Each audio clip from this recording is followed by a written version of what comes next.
following program on Ada Derana 24 is classified for general audience. It is intended for all ages. It contains little or no violence, no strong language, and little or no sexual dialogue or situations.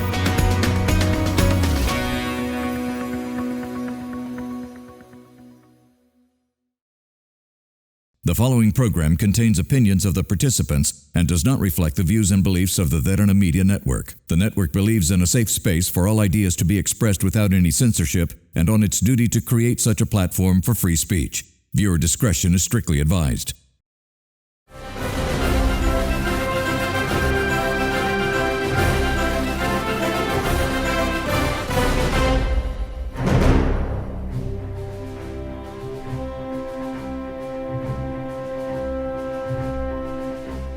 A very good evening, everyone. Welcome to another episode of Get Real, where we talk to notable newsmakers here at home and abroad. We try to give you a different perspective of what's happening here in the country. And tonight, I have a very special guest. He has not been on the show for, this is the first time he's actually joining me to have a discussion. Former Minister Anura Priyadharshana Yapa, as he's welcome to the show, sir. Thank you very much. Thank you very much for inviting me. Yeah, this is a pleasure indeed. Mr. Yapa has been the former Minister of Media, former Minister of Disaster Management, and also the former Minister of Petroleum. And the Cabinet Minister of Petroleum. He is the former General Secretary of the Sri Lanka Freedom Party. Let me start off right now asking, where exactly are you in Parliament? Where do you stand? Because when you look at the Parliament, it's really hard to figure out who's supporting whom, because a little bit of people from the SLPP is now in the opposition. Massive this thing. I think during the presidency of former President Mr. Gotabaya Rajapaksa, during that time I think we had lots of differences of opinions. Mm-hmm. And we as groups have become independent members in the parliament. And now we are thinking independently, working independently, and voting independently, sometimes with my group, sometimes with the government, sometimes we don't.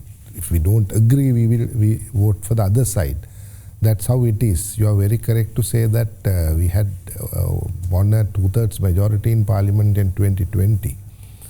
But after 1 year of the government of that particular president, everything has turned other way around. So it's a kind of a real pity, I must say, that we have come into this situation. Then we know that we are heading for a big economic disaster. The decisions taken by then President, arbitrary, I would say arbitrary, was very much for the downfall of the economy. I want to get into that, all those things, and ask you in those key sectors. Let me ask you this question first. You are a very senior member of Parliament. You have been in politics for quite some time, from coming as an MP from the Kurunegala district, and you've been there. I think you served under President Chandrika Kumaratunga, and then Mahinda Rajapaksa, then Maithripala Sirisena, and also I think Gotabaya Rajapaksa as well. So you're a very seasoned politician. You know exactly where the wind blows and how it'll blow, and you can pretty much feel that. You were the General Secretary of the Sri Lanka Freedom Party. And at that time, I know you were very crucial in taking very prominent decisions in that time in Sri Lanka. Mm.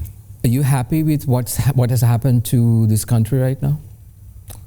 Not at all. Not at all. I think the biggest issue is that we had two main political parties, the SLFP and the UNP. But unfortunately, due to various reasons, I don't know who is to blame, who is to criticize, I don't know.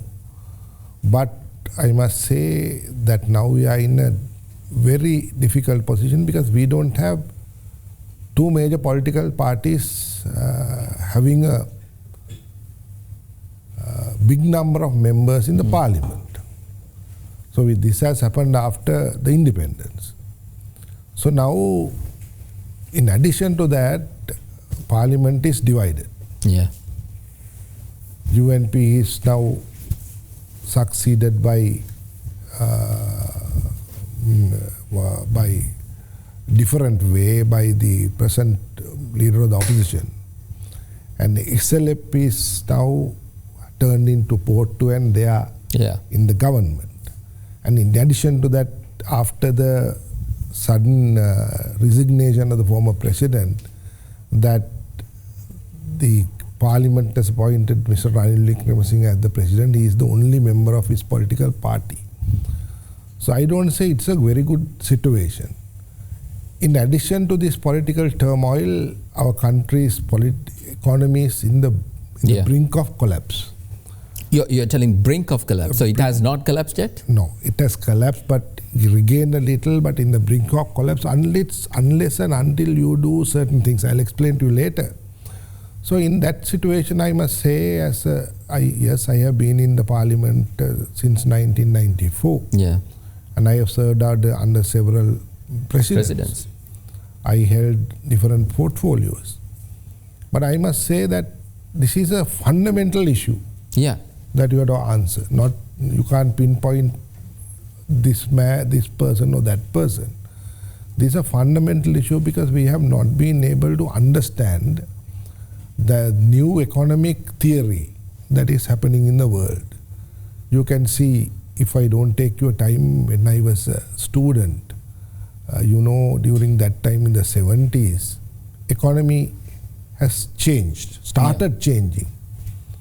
And Japan came into the picture by producing large number of things manufacturing that are essential to our people.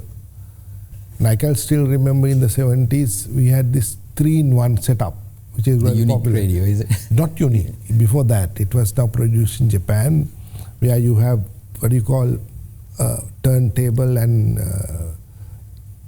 cassette player and a radio. That is in one particular unit. It's like a suitcase. So it was very popular. So that means we could have changed our economy at that time. During that time only the Singapore has changed. Right? 70s. India changed in the 80s. Then same time the Malaysians changed. So they allow investors to come in, join with government entities sometimes, produce things, goods, sell it outside, bring in more cash. Then they have been able to revert their economy to understand with the changing of the economy at that time. What went wrong for us? We have not done that. We relied on government-owned business undertakings. We relied on employing youngsters to the government sector. We have allowed political cronies to get into government-owned business undertakings. We have downgraded our civil service. So ultimately all that was mounted to this problem. And in addition to that, please remember, no one now tells this, because we have a terrible, brutal 30-year-old conflict. We've forgotten about it. We have totally forgotten about it. What really meant because of that. The entire North and East was under different administration. We in the South have a different administration. And ultimately, we will have to find money for war efforts. And we forget to, and in addition, we forget to open ourselves to the outside world, but no one came in. I can still remember in the height of the war, I was offered as the investment promotion minister. I was there for about 2 years, or less than 2 years. But I know how difficult it was for us to promote Sri Lanka. We went outside, we had seminars, we invited people, but everyone said, what is the guarantee you are giving us? And that's the same issue right now. We have the port city and everybody is telling we are going and talking to a lot of investors and they are willing to come, but nobody is here. Nobody wants to come. So unless you have a kind of a policy that is attractive investors, people will not come. So, sir, you outline a lot of issues that we have done erroneously from the 70s onwards. Now, when we go and say this to the people turn around and say, look here, that's why we have elected politicians in order to get this sorted out. Now, tell me, why couldn't the politicians, let's say from the time of 70s or yes, 60s? I'll tell you exactly. Now, people also can't say this. People are saying without understanding what they have done.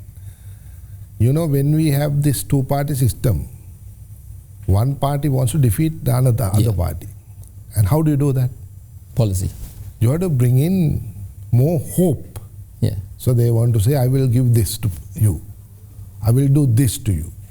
So latest one is, can you remember the president? Yeah.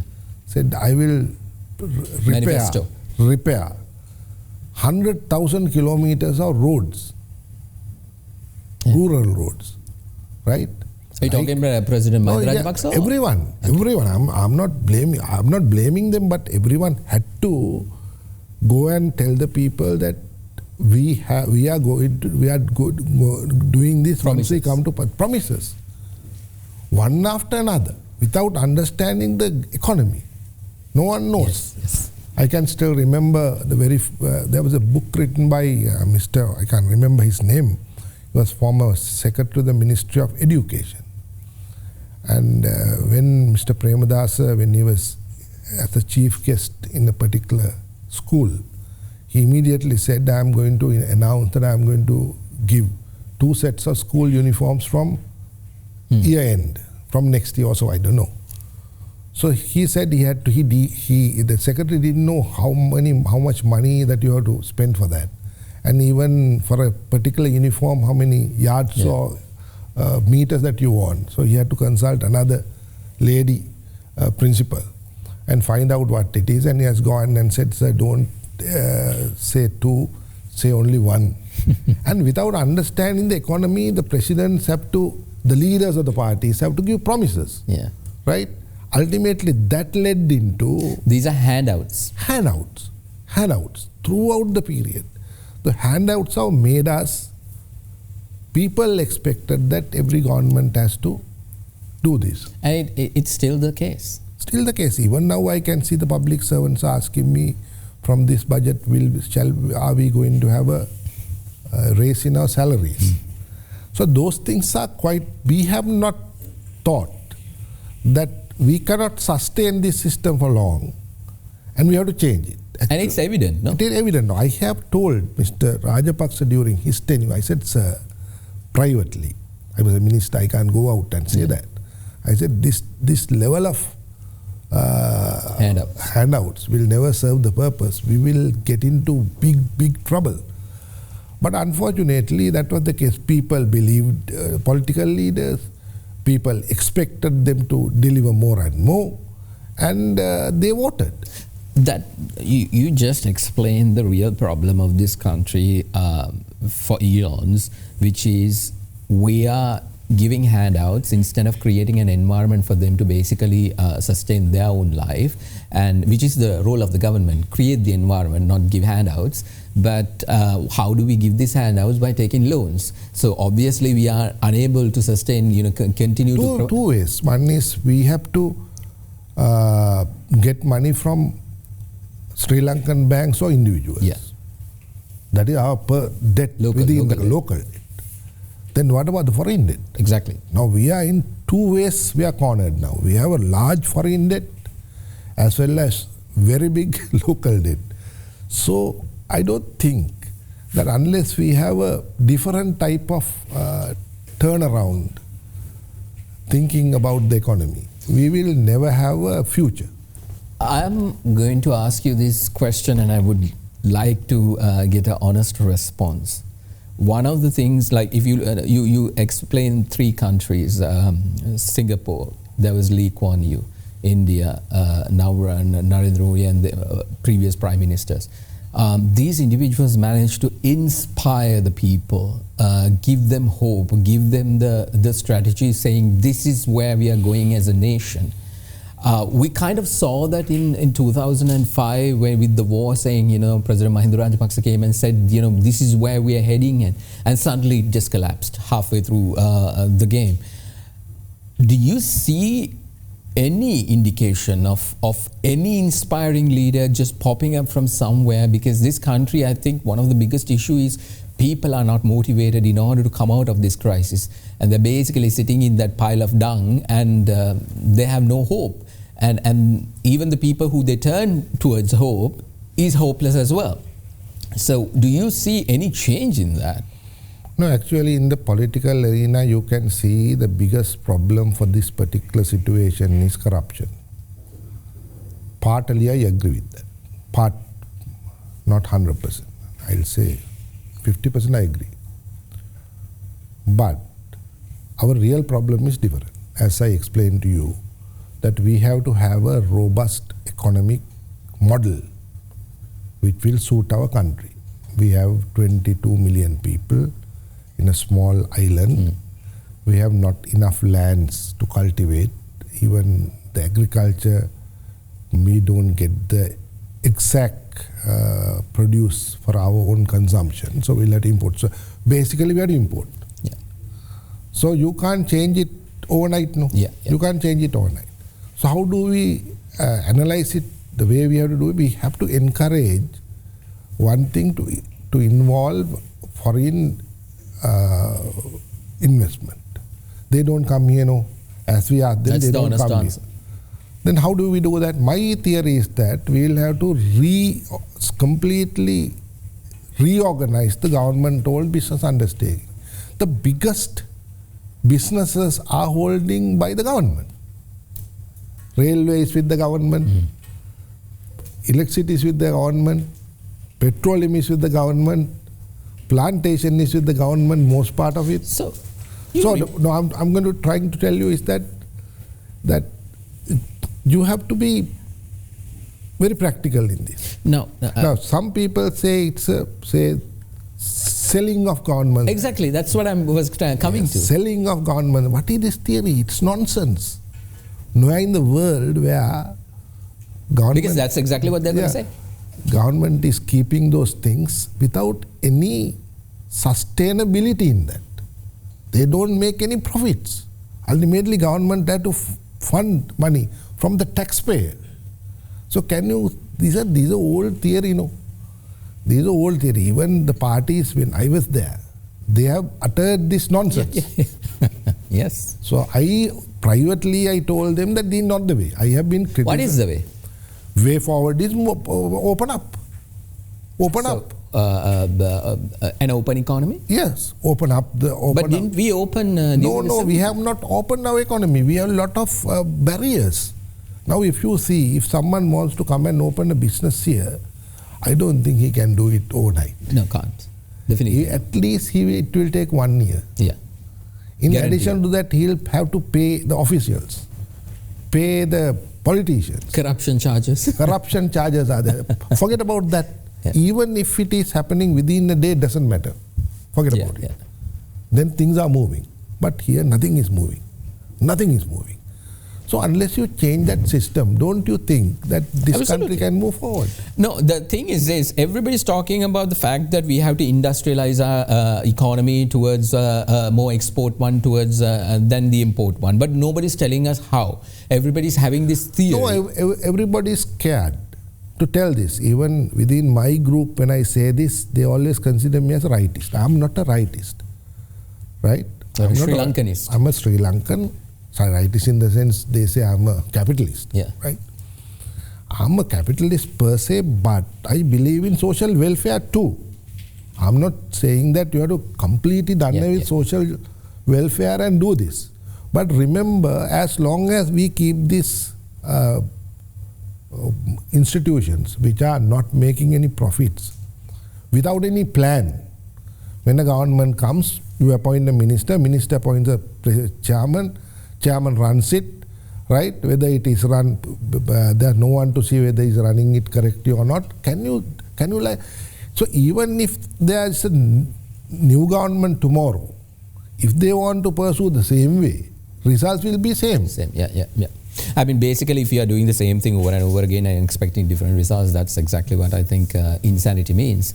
Let's take a short commercial break. You're watching Get Real. I'm in a conversation with former Minister Anura Priyadharshana. We've been talking about what's happening in this country right now, the problems that we are facing, and exactly what kind of solutions we can bring into a seasoned politician who have been there in various number of governments, and try to get a perspective from him. Let's take a short commercial break. This is Get Real.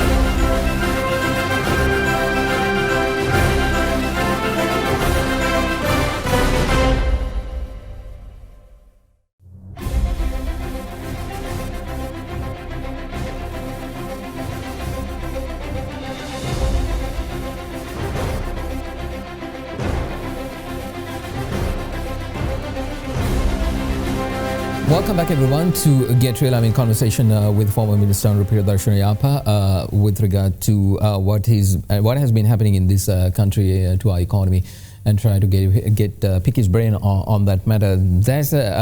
I want to get your reaction. You said that the entire parliament is in disarray, and that is very visible for anybody who's looking at it. But there were news reports saying that you are heading a new coalition per se to get the support of a lot of people. What exactly is it? If you can bring some clarity? It is reported incorrectly. We have a certain number of members from all sides. All sides. They are all disillusioned, and they don't know where they are going. All sides means all parties? All parties. In the parliament? In the parliament. So we are having a bold and open discussion with them, and in the future election, what we are going to do. I'm convening it, right? That does not mean that we are going to go against someone or fight against someone. No, it is not the theory. We have to find a way forward for us as well as for the people of the country. So we are now meeting regularly and discussing things. That's what we are doing. Mm-hmm. Actually, I think we need a different type of political setup in the country. Now you can see in the parliament, it's becoming a joke. It is a joke. Oh, I must tell you, I have been there for now. This is my 29th year. I have long experience. But unfortunately, people only see members are shouting. So it's very sad. I'm very sad about it. But what can I do? I'm a member only. So I think we need a parliament which will understand the core issues of the country and try to find solutions. Solutions is you have to speak and tell. Yeah. So I think in that sense, we have to have a kind of a different attitudes within the parliaments and outside parliament.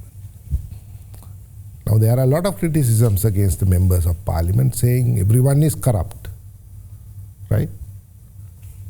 That is all say in various political platforms. If I say I'm not corrupt, I have to explain it, no? Yeah.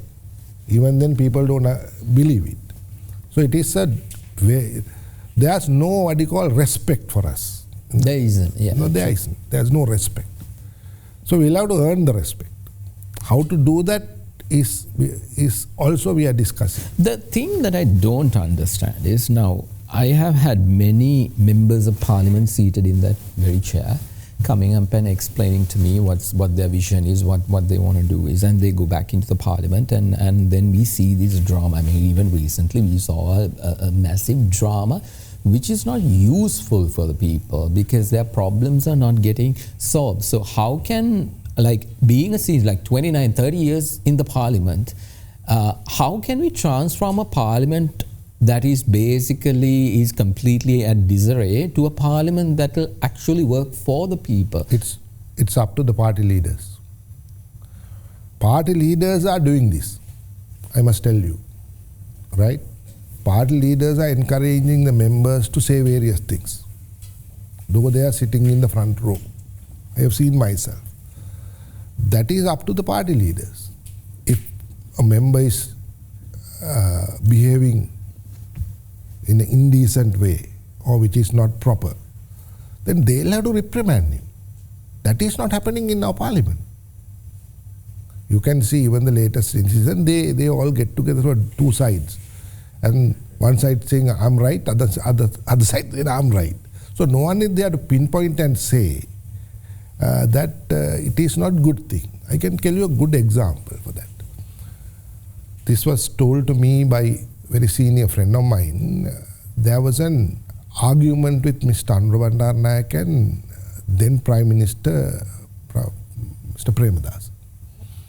So there had been a very ugly words explained by both sides. And Anura was a vociferous speaker. He knew how to tell his side.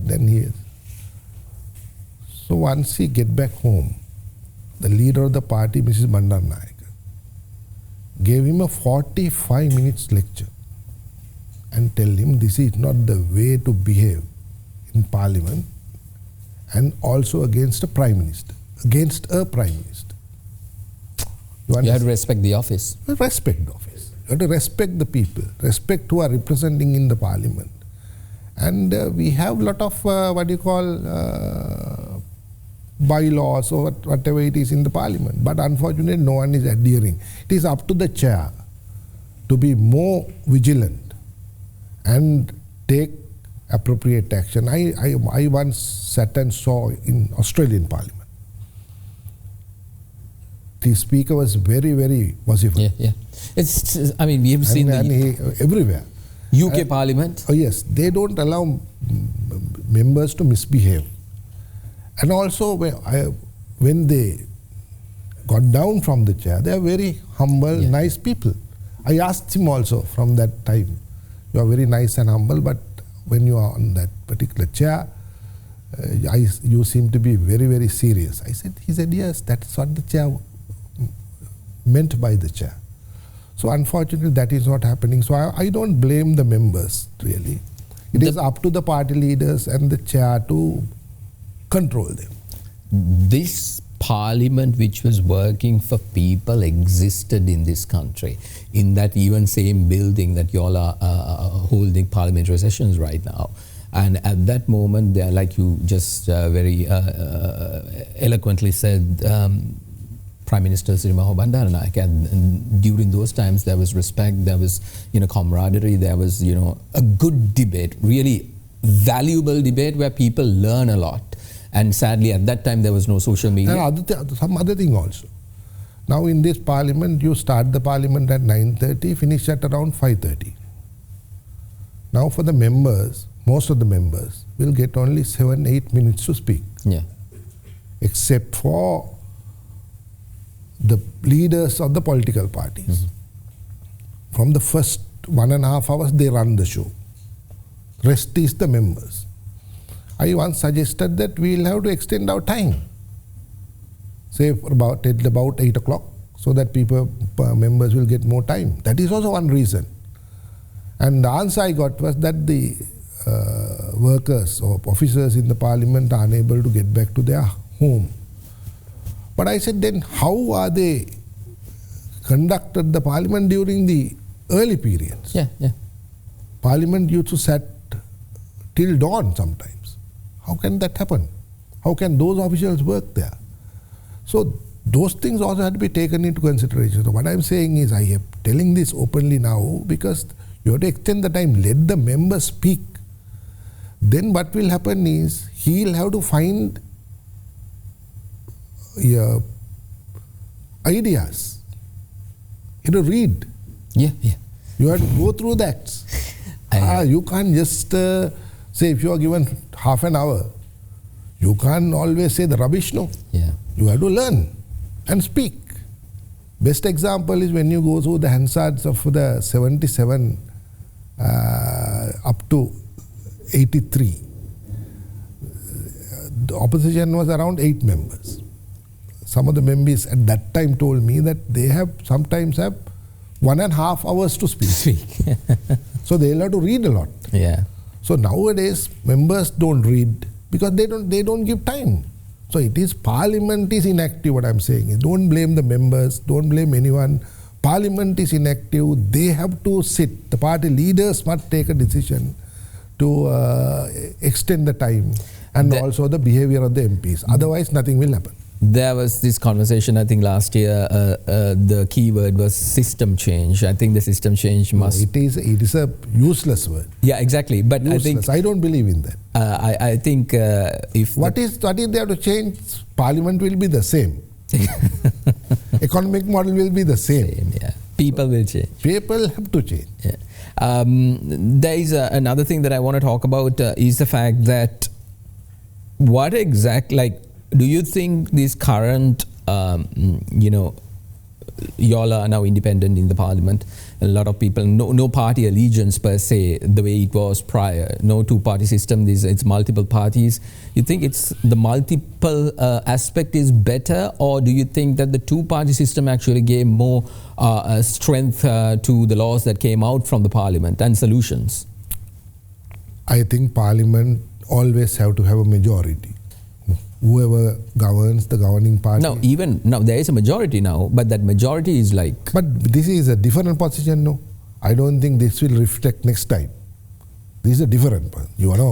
President was elected with 2/3 majority.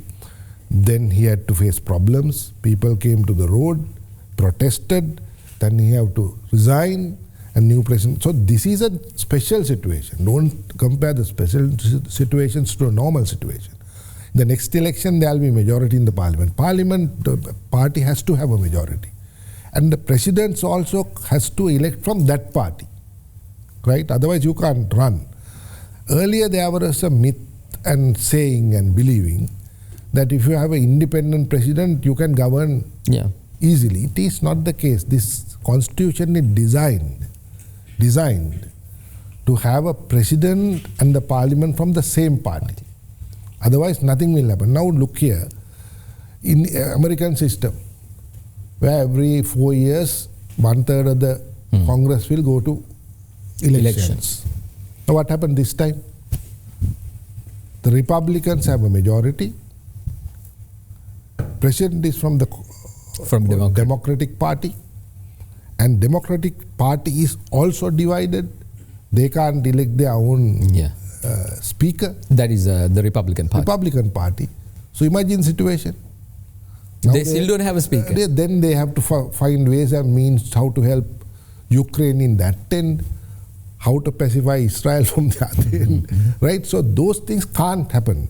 We have to have a strong government and a strong president with ideology and ideas. Okay, so if I say people gave that in 2019, people gave a majority. They gave with a lot of hope. Exactly. I must say. What happened? Even I don't know what happened.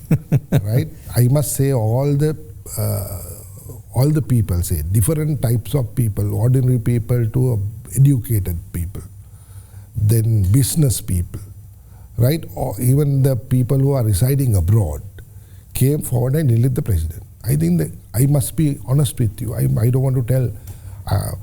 I think president did not have the vision in him. He just had a document. He just had a document. That is the unfortunate thing. No one knows about it. No one can say this. But unfortunately, the group he has chosen to operate, in the sense, the cabinet, is also becoming a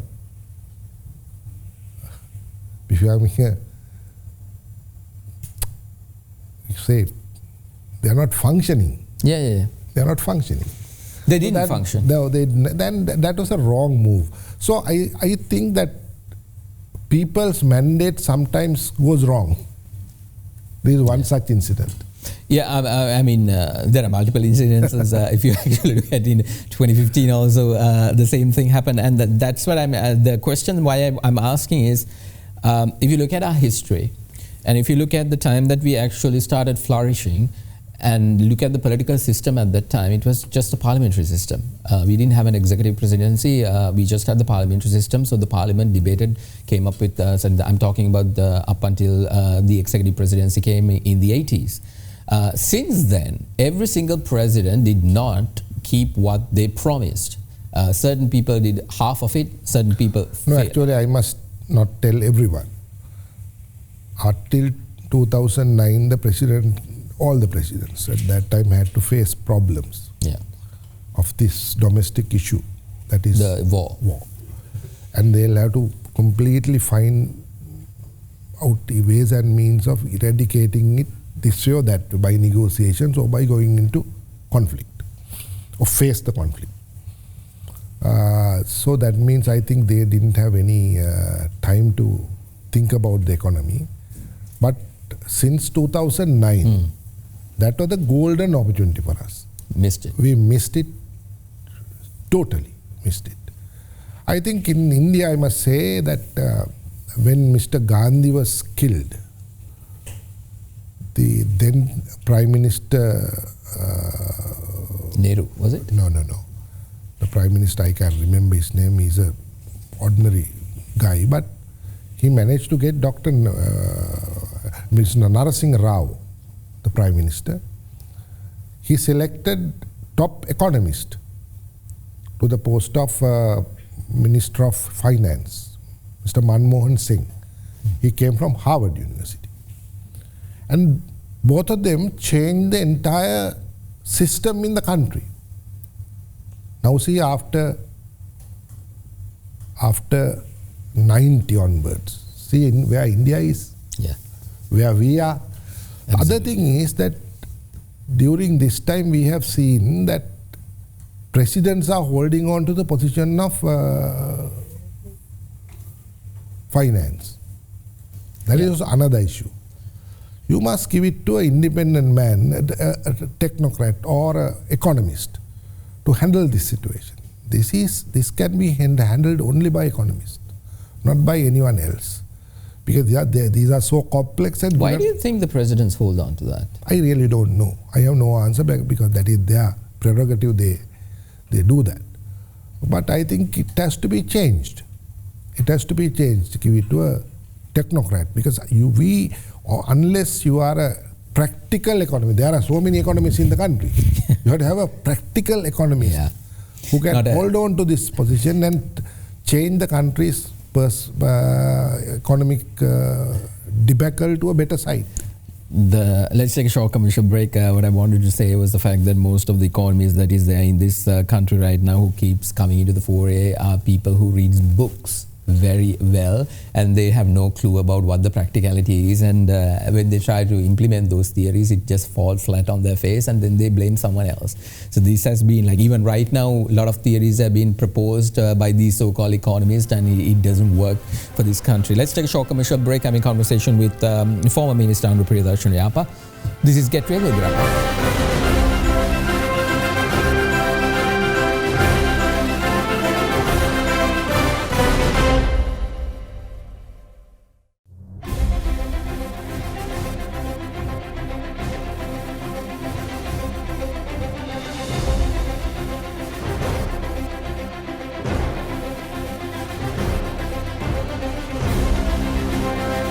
Welcome back, everyone, to Get Real. I'm in conversation with former Minister Anura Priyadharshana Yapa. We've been talking about the issues in our country. Right now, former Minister, I want to ask you the solution, because the biggest issue is the economy and we have to get it fixed, and then only we can look at every other thing. Now, the solution that has been proposed and being implemented as for the economy is the one that the blueprint that has been given by the IMF.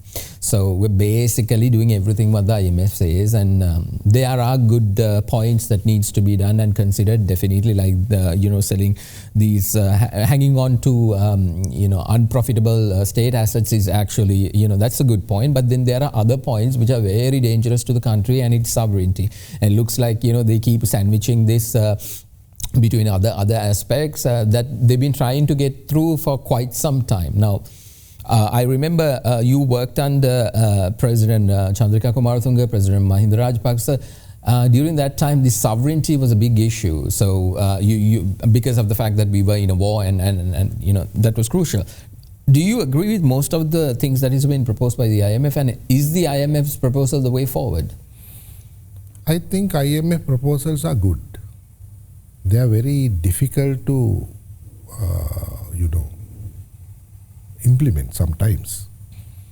But if, whether it is IMF or otherwise, we will have to do this, right? Cost reflective price mechanism. That was a good idea. But now we are facing problems. But if the economy is all right, if economy is doing right way, these things will definitely good for us. And also corruption issues. Yes, we have amended the corruption commission and we have given them full powers. Yes, that is a good thing. And also we'll have to rethink about the economic model that we are doing now, and to change it to a different model. That is also one thing. So I have gone through all the 15 months. I don't see any of those is bad for us. But you have to negotiate with them about the time frame, right? Now we have a 1.5 million public servants. Can we sustain with that? Then what can we do? We have to reduce. You can't just ask people to go out. Go out, yeah, exactly. So you have to do it in a phased manner. So that is what they're saying. So likewise, our banking sector has to have reforms. And the biggest obstacle we are having is some other trade unions. So if you take railway, will they allow to do anything? We saw that in the port, no? But port everywhere. But you have to do it. So I think government is 1 year, they just don't thought about it for about 1 year. We're getting into next year's election year. Can we do that? Again, the handout. Again, what happens is country economy will fail. People will suffer. People will be angry. People will, in their own way, they will decide a kind of a revolutionary decision they will make. So those are very important. If you do it from the first day onwards, right, then what happens is we are getting results. Why doesn't any of the parties have a proper plan? It is unfortunately, they think they have, they say they have. But when they come out, they don't want to say that. Why is that? I don't know. I think they are afraid because they think that if they come out with the truth, they won't be able to come back to power. Isn't that the problem with all politicians? But I must tell you that I have somewhat regard for the president. President is saying that this is the way forward. So that is good. I don't know how long he can do that. But any government that comes tomorrow or near future will have to take this part, otherwise there's no way out. Some say various things. You have to stop corruption. You can stop corruption, but if you don't have a program, what will happen? Again, it will be the same. Yeah. Right? If anyone can't come and invest, if government sector is also perform the same way, if railway and other places are running bleeding money, Lanka is doing, you can stop everything. You can stop within, say, 2 weeks, you can stop corruption in the public sector and the political elite. How? But after that, unless you don't have a plan, you will have no future. That is my argument. I'm trying to tell this to many people, but they are not listening because they don't want to tell the truth. What I'm saying is, next time whoever come out, he'll have to tell the truth. The hard truth and ugly truth. And like you said, the current president is kind of exercising that, isn't it? He's telling the people this is the issue, but the problem is that he's talking about 25 years down the line. I don't know whether it's too long. Too long, exactly, too long. Because people. My feeling is that it's too long, and I must tell you, I think even some of his cabinet members don't understand what he's saying. Yeah, that is another thing. He's burdened with that also. Not only that, even the opposition leaders, certain comments, I don't think the opposition understands either. But okay, so let's finally, we are running out of time. Very quickly, Foreign Minister, next year is going to be an election year. Now, the President indicated there'll be a presidential election, there'll be a parliamentary election, and then in early 2025, a local government election. Now, what do you think? Is this country going to get it right this time? Because still I don't see any party coming up with a proper solution. It's always going to be that handout culture that has been basically eroding our entire fabric of our nation. I think it's going to be more of the same. I think that the next candidates, whoever they are, they will have to come out with a plan. Then otherwise people won't look at it. Are you talking as a grassroots level politician, I have spoken to many people in our area. They are always saying they want to see someone who is giving hope and leadership to us. So that is important. So that means that is the only way forward, because from the old system we have failed. We have to accept that. We accept that. So we'll have to forget about it. Do you accept that? I accept that. Forget about it and think of new way, because unless and until we have a robust economic model where we have what you call export economic module, there will be no answer. So we will have to look after three. One area is agriculture. It has to be domestic as well as for export agriculture. Then tourism. Tourism is very much for that, so we'll have to encourage that. And the other one is public entities has to be revitalized, bring in new investment, either way, whether it is privatized or private-public partnerships, I don't know. And also you must allow education in the country to be, allow education institutions, universities, to come in from different parts of the world, establish their university. Competitiveness. So that will be good for the government and also health sector.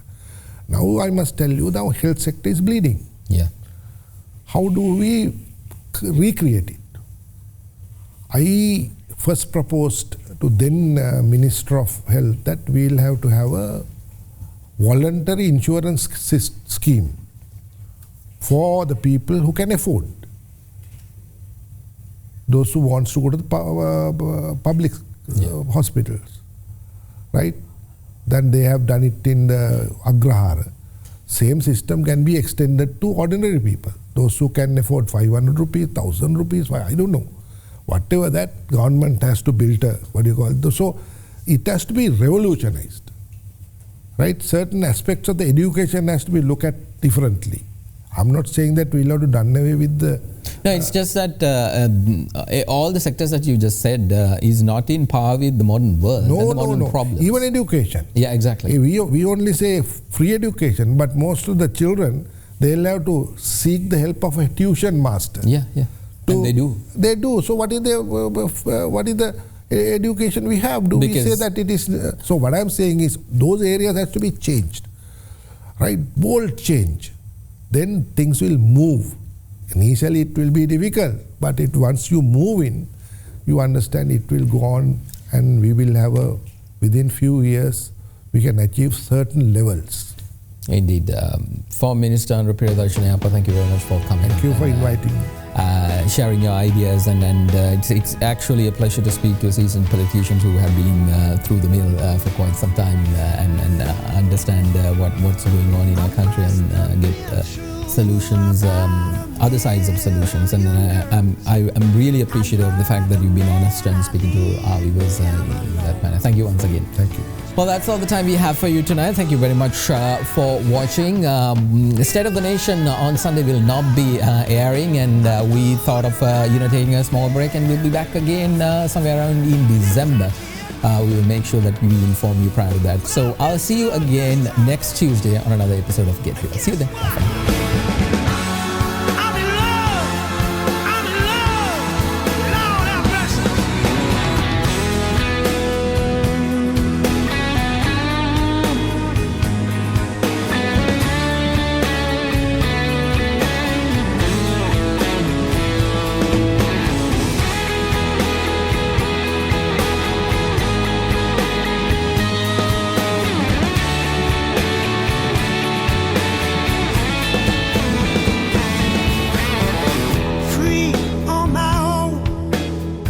That's the way it used to be. But since I met you, baby,